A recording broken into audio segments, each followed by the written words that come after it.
What's going on, guys? Andrew Piluk Hockey here, back again with another video.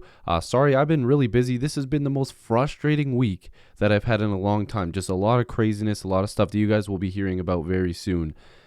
And all I wanted was at the end of the week to watch this Heritage Classic between the Toronto Maple Leafs and the Buffalo Sabres. And this is what we got.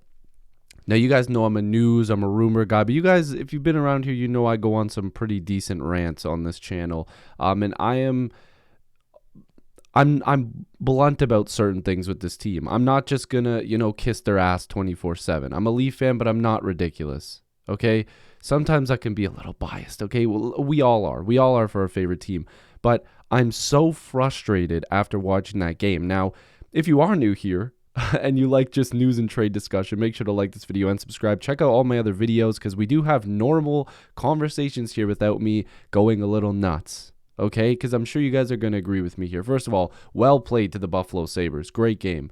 There's a few hits that, clean hits that turned into some craziness. There was, Darlene with the cross check, and then Matthews came back with one to the head. He's probably going to get a 1 or 2 gamer.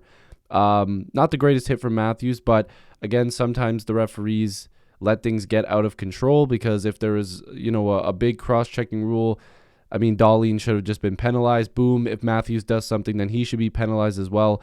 They both got penalties, but I think that there was at some points in the game where the referees could have taken better control, especially with some of the brutal calls. Again, like I've said, the NHL needs to change their officiating because it's been brutal. They need a complete overhaul. If you can get in trouble at a normal job, if players get fined and everything like that, referees need to be held to the same accountability. It's insane. These are the worst officials in all of sports, and they just continue to have their jobs well kept by the NHL. But a 5-2 loss, whatever it was, I blacked out by the end of that game. Not because of drinking, because my head is just nuts. I don't drink at all. I'm going all over the place here, but I blacked out mentally because of this game. Peter Mrazek, he had some good saves, but again, you can't have goaltending that is giving up 2 or 3 bad goals a game. Unfortunately, I thought that he had a couple really bad, unfortunate bounces in this game that it just happened, but then there's the other side of it where there was a few that he probably should have stopped. Stop making excuses. The whole team. Campbell, let's see how he looks when he comes back because he's injured, but he hasn't been good in a long time. And I love the guy. Don't get me wrong. And you know what? I really like Mrazek. He seems like a good dude, but he hasn't worked out. It's time to go out there and make a change. First one, Anton Forsberg, $900K. Apparently he's available. He's having a decent season. If you want to go out there and try to get a goaltender that might be able to stop the bleeding a little bit, 2.83 goals against average, .916 in 29 games with the Ottawa Senators. Make that move. Go out there and get another goaltender. We're not going to let Shalgren take over the crease because he made a couple good saves in relief of Peter Mrazek. That's not how it works. He's not going to be a full-time NHL goaltender right now. They need to go out there and get somebody who's actually going to play goalie. I'm expecting a trade. I'm watching this because I think Dubas is frustrated. And you know what? The same accountability needs to be taken by Dubas. That game was brutal, and they need changes. So he needs to look at this team and make those moves. Apparently, Jake Muzzin is coming back, so they're going to have to get really creative because they're not going to have that extra cap space. They're going to have probably I believe it's going to be just under $1 million if the accrued cap space works the way it should. So they might have to move out a contract. Just watching this game, there was so much just awful play. The team just wasn't there tonight. And again, goaltending sometimes can have a really, really big part in that. So again, I'm not going to all blame the whole game on just goaltending, but this team does not have it. They don't have it. And, I seen some people going after Nick Robertson, saying that he wasn't that good since he's come up.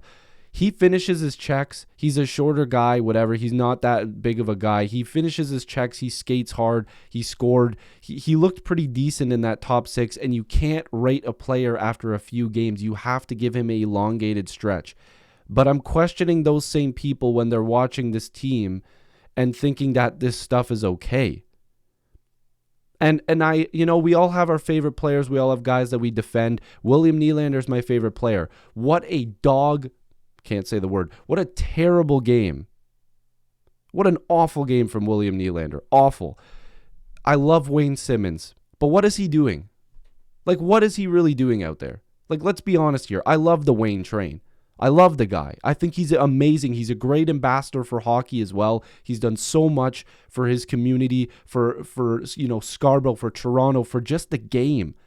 He's an icon. Let's be real. Wayne Simmons has done a lot for this game. He's a different style of player, man. That guy has done it for so long. But he hasn't done anything this year. He hasn't. If you're not going to be physical, if you're not going to fight, then what are you doing? Score, maybe. I don't know. Do something. But he's not. Put Clifford in there. If Simmons is not going to do his job, then let Clifford try to do it. And if he isn't, then play somebody else. Go find somebody else to be the physical presence.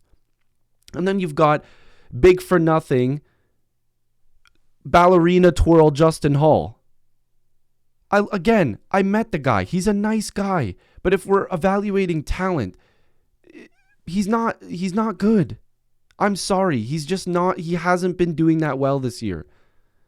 There's times where I'm like, man, Justin Hall is so good. And then there's other times where I'm like, what? Like, what are you doing? Like today there was a point in the game where he was looking the other way and the puck was in front of him. And I'm gonna go off the deep end here. All I'm trying to say is that this team needs to play with a little bit more heart. I've seen more heart from teams that I played with when I was 13. I get it's the NHL, but you can match that level. No, I'm not talking my 13-year-old team. I'm saying you got to match the level of your opponent. If they're caring more, you got to care as much as them and then some to win the game. It comes from in here as much as the skill. You have to go out there and outwork them, and a lot of that takes heart. It takes heart to go out there and do that. And they're not doing it. Why are you getting to the point where Austin Matthews is frustrated enough to go out there and have to cross-check somebody in the face? He's the goal scorer. He is the number one Leaf of all time, points, goal, whatever it is, goals per game percentage of all time. Sorry, I'm frustrated. But, like, do something. Make a trade, Kyle, because this is getting old. I'm counting down the goddamn days until I see Vladdy Jr. hit 500-foot bombs out of Rogers Center. I don't even care about this team right now. They're pissing me off. I'm sick and tired of waiting all day or all week, whatever it is, for fun NHL hockey, and there's brutal officiating, brutal team, no heart, garbage hockey. It's so bullshit. Do something, Kyle. Time to make a move. Do something.